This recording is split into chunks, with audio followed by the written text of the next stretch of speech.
Le climat se définit par un ensemble de données, comme la température, l'humidité et les vents. Des variations importantes ont été observées depuis des décennies, c'est le changement climatique. 97% des scientifiques travaillant sur cette évolution estiment que la Terre se réchauffe en raison des activités humaines. Les conséquences de ce réchauffement sont actuellement perceptibles, elles ne sont pas encore dangereuses, mais si rien n'est fait pour lutter contre le réchauffement climatique, on irait vers des réchauffements de 4 à 5 degrés à la fin du siècle. Alors pour bien comprendre la responsabilité de l'homme dans ce phénomène, il faut d'abord s'intéresser à un mécanisme qui est parfaitement naturel, l'effet de serre. Voilà comment ça marche. Lorsque la Terre est éclairée par le Soleil, sa surface réémet vers l'espace une partie du rayonnement qu'elle a reçu. Sauf que les gaz à effet de serre, comme le dioxyde de carbone, le méthane ou le protoxyde d'azote, retiennent une partie de ce rayonnement infrarouge émis par la Terre et lui renvoient, ce qui contribue à la réchauffer. Or, c'est justement cette mécanique que l'homme a déréglée. Combustion du pétrole et du gaz, déforestation, agriculture intensive. Depuis la révolution industrielle, les activités humaines émettent de grandes quantités de gaz qui s'accumulent dans l'atmosphère et atteignent des niveaux records. Conséquence, l'effet de serre s'intensifie et les scientifiques s'attendent à une augmentation des épisodes de pluie et des sécheresses plus longues. D'autres effets indésirables se font ressentir comme la montée des eaux des océans, les cyclones ou les réfugiés climatiques, 3 fois plus nombreux que les réfugiés de guerre. Dans le même temps, la population mondiale devrait atteindre les 10 milliards en 2050, principalement concentrée dans les villes, augmentant ces phénomènes. Alors, la COP21 de Paris, une conférence réunissant tous les États, vise à maintenir le réchauffement en dessous de 2 degrés. Maintenir le réchauffement climatique en dessous de 2 degrés a un sens, c'est-à-dire c'est cette idée que si nous y arrivions collectivement, eh bien nous pourrions nous adapter pour l'essentiel au réchauffement climatique. Même si les États adopteront de fortes résolutions, ils ne pourront pas inverser seuls ces phénomènes. C'est pourquoi les collectivités locales ont également un rôle important à jouer dans ce combat. La communauté urbaine de Dunkerque, les villes de Grande-Synthe, Annaba et Bizerte se sont penchées sur la question et endossent chacune leurs responsabilités en tant qu'acteur local.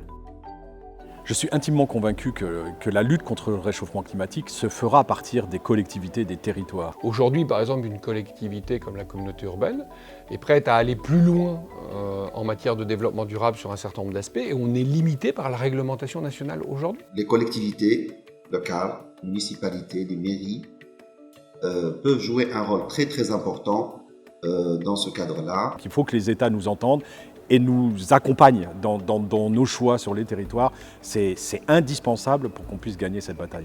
Dans les modèles mis en place sur la ville de Grande-Synthe pour lutter contre le réchauffement, c'est de la trame verte et bleue que nous avons sur la ville, la présence de la nature en ville, ça fait vraiment référence au niveau national maintenant. On s'occupe derrière aussi sur des politiques de plus long terme, parce que c'est le rôle des collectivités, en mettant en œuvre beaucoup de choses, mais en amenant aussi chaque membre de la population à réfléchir sur sa propre consommation. Il faut bien favoriser, je crois, des opportunités pour les activités locales pour jouer un rôle déterminant dans ce processus de lutte contre ce phénomène. C'est en général à l'échelle locale que souvent les réponses sont les plus pertinentes sur la question climatique.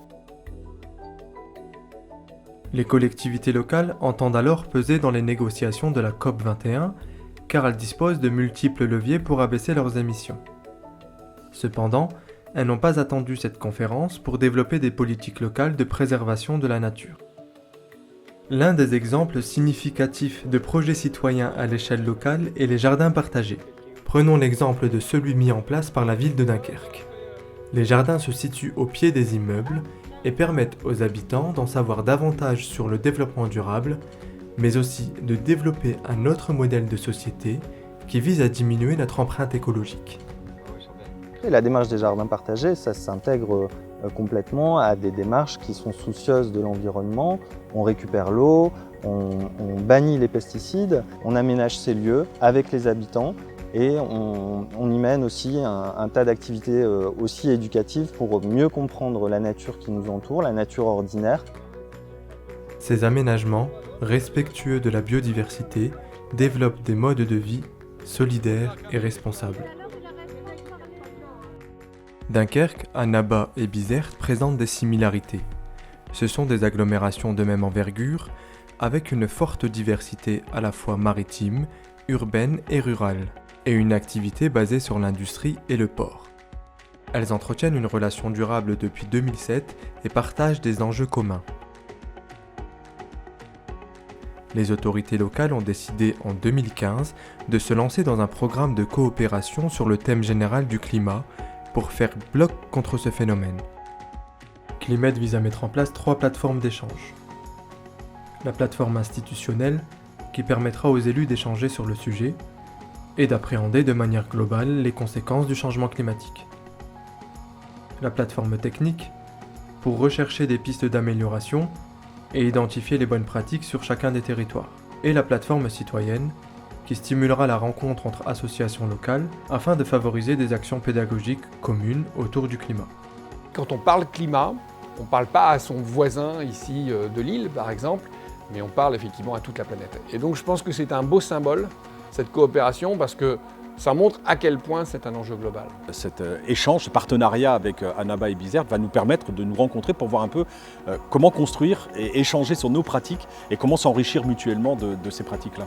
J'attends aussi de ce projet Climed une meilleure sensibilisation de la population, y compris au fait que ce soit un enjeu global et international.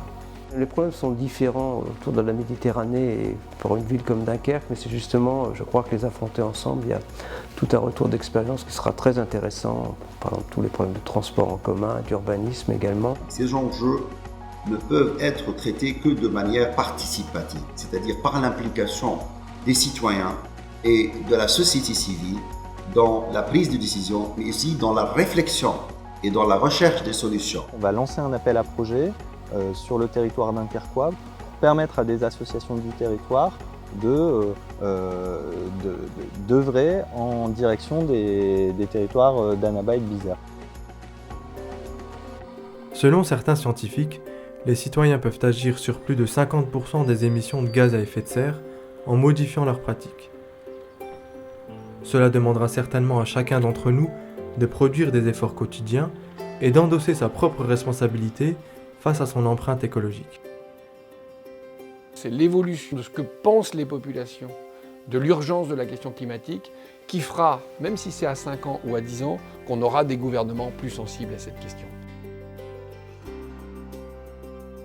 Dépasser les frontières pour trouver collectivement des solutions locales au réchauffement climatique, telle est l'ambition solidaire du projet Climed. Tout le monde est concerné, certains plus vulnérables que d'autres, mais il en va de notre responsabilité à chacun de produire des efforts et de penser à la planète que nous laisserons à nos enfants. Et vous, quels efforts êtes-vous prêts à faire ? Prendre le bus le plus souvent possible. Je m'engage à ne pas utiliser des produits toxiques à mon travail. Je m'engage à venir travailler en vélo le plus souvent possible. Je m'engage à moi utiliser ma clim dans ma voiture. Je suis prêt à ramasser les déchets et les mettre à la poubelle. Pendant l'hiver, au lieu d'allumer le chauffage, je suis prêt à mettre des gros pulls. Je suis prête à trier mes déchets et étendre la lumière. Privilégier le bus ou alors y aller en skate. Je m'engage à trier mes déchets. On utilise moins d'électricité comme ça, les machines qui font des graines, on pourrait faire pousser plus de plantes.